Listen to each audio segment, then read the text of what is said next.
Hello guys, welcome to my channel. நான் உங்கள் ஷஃபி.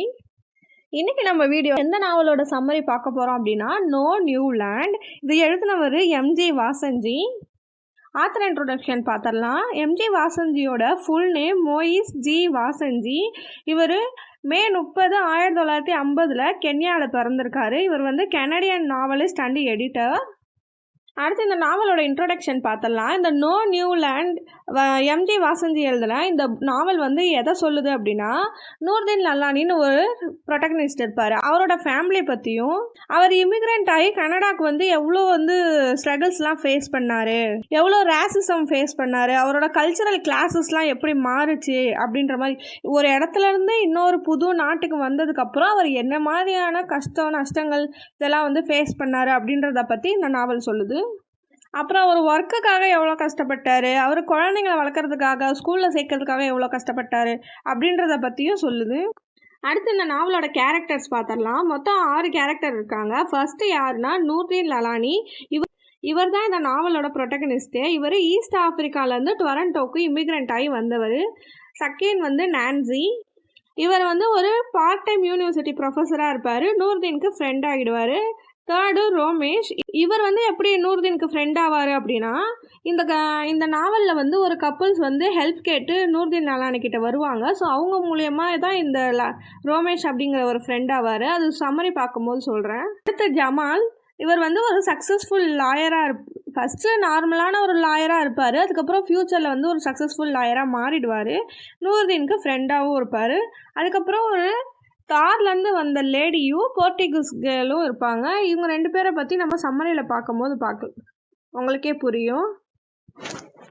அடுத்து இந்த நாவலோட சம்மரி என்னன்னு பார்த்துடலாம்.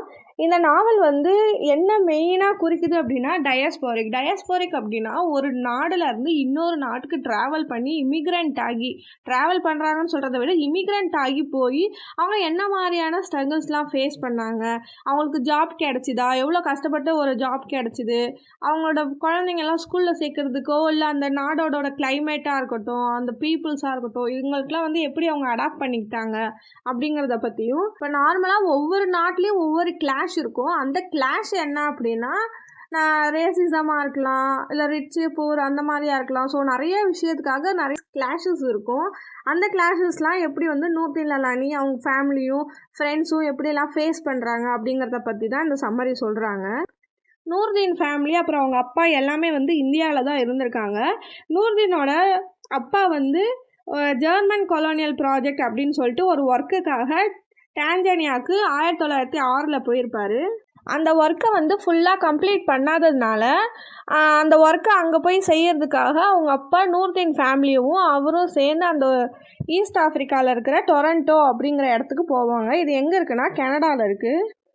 இப்போ புது இடத்துக்கு நம்ம மாறணும், இப்போ ஒரு ஊரை விட்டு இன்னொரு ஊருக்கு மாறணும் அப்படின்னா கண்டிப்பாக நமக்கு வாழ்கிறதுக்கு காசு தேவை. ஸோ அப்போ பணம் சம்பாதிக்கணும் அப்படின்னா நமக்கு ஏதாவது ஒரு ஜாப் இருக்கணும்.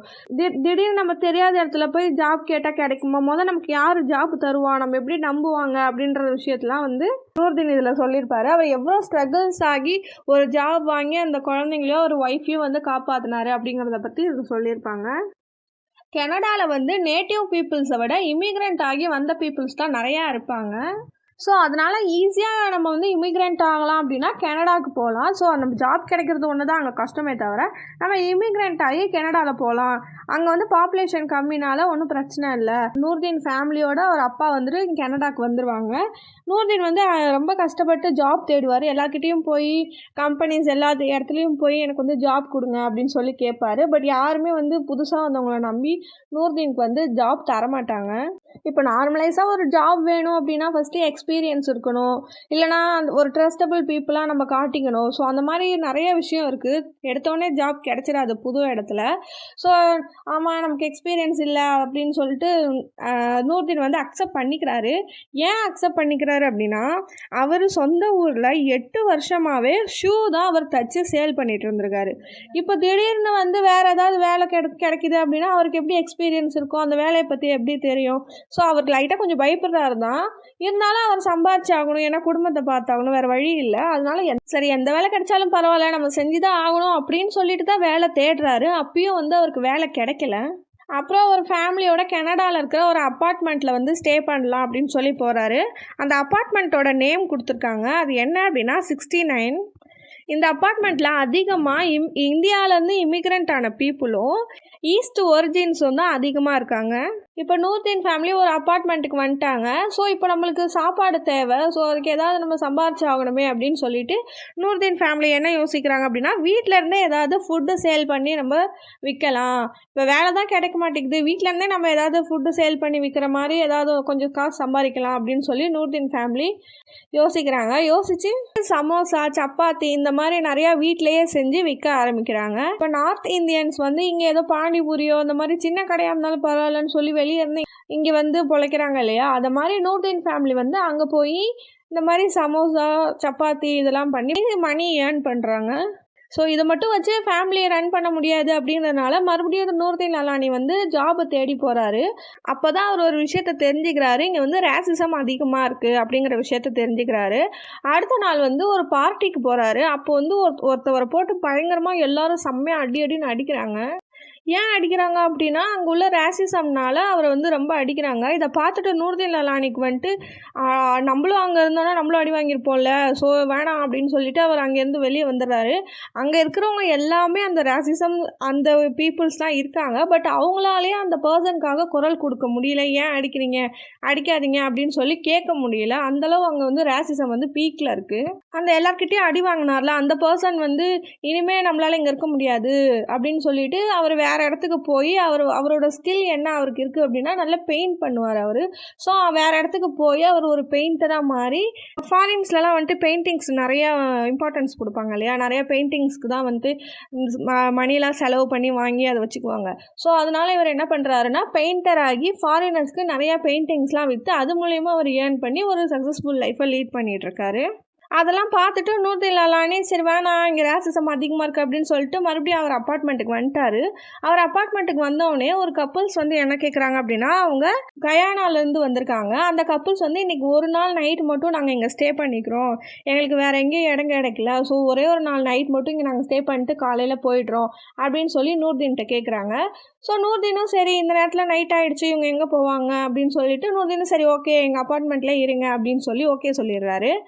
சரின்ட்டு அந்த கப்புளும் அவங்க வீட்டில் ஸ்டே பண்ணிவிட்டு மார்னிங் எழுந்து கிளம்புறாங்க. அப்போ வந்து அந்த கப்புள்ஸ்க்கு தெரிஞ்ச ஒரு பிஸ்னஸ் மேன், அவர் நிறைய கம்பெனிலாம் வச்சுருக்காரு, அவர் பேர் ரோமேஷ். அவரை வந்து இந்த நூர்தீன் அலானிக்கு சொல்லிட்டு போகிறாங்க, நீங்கள் ஏதாவது ஹெல்ப் வேணும், எங்களுக்கு ஹெல்ப் பண்ணிங்கல்ல, ஸோ அதனால் உங்களுக்கு ஏதாவது ஹெல்ப் வேணும் அப்படின்னா நீங்கள் ரோமேஷை காண்டாக்ட் பண்ணுங்கள், அவங்க உங்களுக்கு ஜாப் தருவாங்க அப்படின்னு சொல்லி இந்த கப்புள்ஸ் அவரோட காண்டாக்ட் கொடுத்துட்டு போகிறாங்க. நூர்தீனும் சரி ஓகே அப்படின்னு சொல்லி ஹாப்பியாக அந்த நம்பர் வாங்கிட்டு அந்த ரோமேஷ் அப்படிங்கிறவருக்கு வந்து கால் பண்ணுறாரு. கால் பண்ணி இந்த மாதிரி நான் நூர்தீன் பேசுகிறேன், எனக்கு ஜாப் வேணும், நான் இங்கே கனடாவில் இருக்கேன், எனக்கு ஃபேமிலி இருக்குது, ஸோ ஏர்னிங்ஸ் எனக்கு வேணும் அப்படின்னு சொல்லி கேட்குறாரு. ரோமேஷ் என்ன சொல்கிறாரு, சரி வாங்க நம்ம நேரில் மீட் பண்ணலாம் அப்படின்னு சொல்லி அவரோட கம்பெனிக்கு வர சொல்கிறாரு. நூர்தீனும் போய் அவரை மீட் பண்ணுறாரு. அங்கே போனோடனே நூர்தீனுக்கும் ரோமேஷ்க்கும் நல்லா செட் ஆகிடுச்சு. ஸோ ஃப்ரெண்ட்லியாக பேசிகிட்டு இருக்காங்க. பேசிகிட்டு இருக்கும் போது ரோமேஷ் என்ன சொல்கிறாரு அப்படின்னா, நம்ம வெளியே போயிட்டு வரலாம் வாங்க அப்படின்னு சொல்லி நூர்தீனை கூட்டிகிட்டு போகிறாரு. கூப்பிட்டு போய் ஒரு ஹோட்டலுக்கு கூட்டிகிட்டு போய் வாங்க சாப்பிட்லாம் அப்படின்னு சொல்கிறாரு. அங்கே என்ன இருக்குது அப்படின்னா போர்க் சாசேஜ் இருக்குது. நூர்தீனோட கல்ச்சரில் அந்த போர்க் சாசேஜ் வந்து சாப்பிடக்கூடாது. ஸோ நூர்தீன் வந்து வேறு வழி இல்லாமல் சாப்பிட்றாரு. சாப்பிட்டுட்டு அதை சாப்பிட்டது மட்டும் இல்லாமல் நிறைய என்டர்டெயின்மெண்ட்டான பப்புக்கெலாம் வந்து நூர்தீனை கூப்பிட்டு போகிறாரு. இதெல்லாம் பார்க்கும்போது நூர்தீனுக்கு வந்து ரொம்ப கில்ட்டியாக ஃபீல் ஆகுது, நம்ம ஏதோ தப்பு பண்ணுறோமோ அப்படின்ற மாதிரி ரொம்ப ஒரு மாதிரி அவர் மனசுக்குள்ளேயே யோசிச்சுட்டே இருக்காரு. அவரோட ஹேபிட்டே வந்து சுத்தமாக சேஞ்ச் ஆன மாதிரி இருக்குது அப்படின்னு சொல்கிறாரு. அப்புறம் அங்கே தார்லேருந்து ஒரு பொண்ணு கூட இல்லீகல் ரிலேஷன்ஷிப் நூர்தீன் இருப்பார். ஸோ இதெல்லாம் பார்க்கும்போது நூர்தீனுக்கு வந்து ரொம்ப செல்ஃபிஷாக நம்ம குடும்பத்தை பார்க்கணும், நம்ம நல்ல மணி ஏர்ன் பண்ணணும், சம்பாதிக்கணும் அப்படின்னு நினச்சி வந்தோமே, இப்போ நம்ம கல்ச்சர் மாறி நம்ம கேரக்டரே கடைசியில் மாறிடுச்சு, நம்ம ரொம்ப செல்ஃபிஷாக நம்ம சந்தோஷத்தை மட்டும் பார்த்துட்டு நம்ம குடும்பத்தில் பொண்டாட்டி பிள்ளைங்க இருக்காங்களே அவங்க சந்தோஷத்தெலாம் நம்ம பார்க்கலையே அப்படின்ற மாதிரி அவர் ரொம்ப செல்ஃபிஷாக ஃபீல் பண்ணுறாரு. இந்த என்டர்டெயின்மெண்ட்லாம் வந்து அவர் போனதுனாலையோ நம்ம ரொம்ப கில்ட்டியாக ஃபீல் பண்ணுறாரு, ஏதோ தப்பு பண்ண மாதிரி, நம்ம வந்து சரியான பாதையில் போகலையோ அப்படின்ற மாதிரி அவர் ரொம்ப ஃபீல் பண்ணுறாரு. அவர் பண்ண அந்த மிஸ்டேக்ஸ் எல்லாம் வந்து ரெக்ரெட் பண்ணி பார்க்குறாரு. அப்போது ரெக்ரெட் பண்ணிவிட்டு அந்த வழியாக நடந்து போயிட்டே இருக்கும்போது ஒரு டவர் ஒன்று பார்க்குறாரு. அந்த டவர் பேர் வந்து சிஎன் டவர். அது வந்து ஒரு லைட் ஹவுஸ். அந்த லைட் ஹவுஸ் பார்க்கும்போது அது எவ்வளோ உயர்ந்து அழகானதாக இருக்குது, எவ்வளோ பிரகாசமாக இருக்குது. ஸோ நம்ம கேரக்டரும் அந்த மாதிரி தான் இருக்கணும். நம்ம வந்து நம்ம கல்ச்சரையும் நம்ம ஹேபிட்ஸையும் இந்த என்டர்டெயின்மெண்ட்டுக்காக மாற்றிக்கக்கூடாது. நம்மளோட கான்செப்ட் என்ன, நம்ம எதுக்காக வந்தோம், நம்ம ஃபேமிலியை பார்த்துட்டு ஒரு நல்ல ஜாப் கிடைக்கணும், நல்லா ஏர்ன் பண்ணணும், இதுக்காக தானே வந்தோம். ஸோ நம்ம வந்து இந்த என்டர்டெயின்மெண்ட் மூலியமாக என்டர்டெயின்மெண்ட் இருக்கணும் தான். ஸோ அதுலேயே நம்ம முழுகிடக்கூடாது அப்படின்னு சொல்லி அந்த டவர் பார்த்து நினைக்கிறாரு. அப்போ அந்த ரோட்டு ஓரத்தில் ஒரு போர்ச்சுகீஸ் கேர்ள் வந்து அழுதுகிட்டே உட்காந்துருக்கா. அதை பார்த்து நூர்தீனுக்கு மனசு கேட்காது. கிட்ட போய் என்னம்மா ஆச்சு, ஏம்மா அழுவுற அப்படின்னு சொல்லி அவர் கேட்க போவார். அந்த பொண்ணு என்ன மிஸ் அண்டர்ஸ்டாண்டிங் பண்ணிக்குவா அப்படின்னா, இவர் வந்து நம்மளை ரேப் பண்ண வராரு, அதனால தான் நம்மக்கிட்ட வராரு அப்படின்னு சொல்லி இன்னும் ரொம்ப அழுக ஆரம்பிச்சிருவா. அந்த நேரத்தில் ஜமால் வருவார். ஜமால் வந்து என்னாச்சு நூர்தீன் அப்படின்னு கேட்கும்போது, இந்த மாதிரி அந்த பொண்ணு அழுதுட்டு இருந்தா, நான் என்னன்னு கேட்டேன், இன்னும் ரொம்ப கத்துறா, என்னை பார்த்து பயப்படுறா அப்படின்னு சொல்லும்போது ஜமால் சொன்னார், நீ போர்ச்சுகஸ்லேருந்து வந்த பொண்ணு தானம்மா, அவர் உன்னை எதுவும் பண்ணலை, ஒன்றும் இல்லை, நான் உன்னோட ரிலேட்டிவ்ஸ்லாம் இங்கே வர சொல்கிறேன், உனக்கு சேஃபாக தான் இருக்கும், நீ எதுவும் அழுகாத, கவலைப்படாத அப்படின்னு சொல்லி ஜமால் சொல்கிறாரு. இப்போ வந்து ஜமால் ஒரு சக்ஸஸ்ஃபுல் லாயராக இருப்பார். ஸோ அந்த பொண்ணுக்கு புரிய வைக்கிற மாதிரி இந்த ஸ்டோரியை முடிச்சிருப்பாங்க. அப்புறம் கனடா வந்து சாதாரணமாக ஒரு நாடு மட்டும் இல்லை, அங்கே வந்து நிறைய விஷயங்கள் இருக்குது.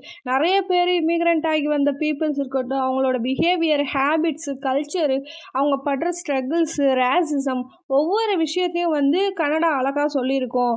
சாதாரண ஒரு நாடு, நம்ம கனடா அப்படின்னும் போது அது ஒரு நாடாக தான் நினைக்கிறோம். பட் ஆனால் அப்படி கிடையாது, அதுக்குள்ளே நிறைய விஷயங்கள் புதஞ்சு இருக்குது சொல்லி இந்த நாவலை முடிக்கிறாங்க. இந்த நாவலோட சம்மரி உங்கள் எல்லாருக்கும் புரிஞ்சிருக்கும் நம்புகிறேன். தேங்க்ஸ் ஃபார் வாட்சிங். Subscribe my channel.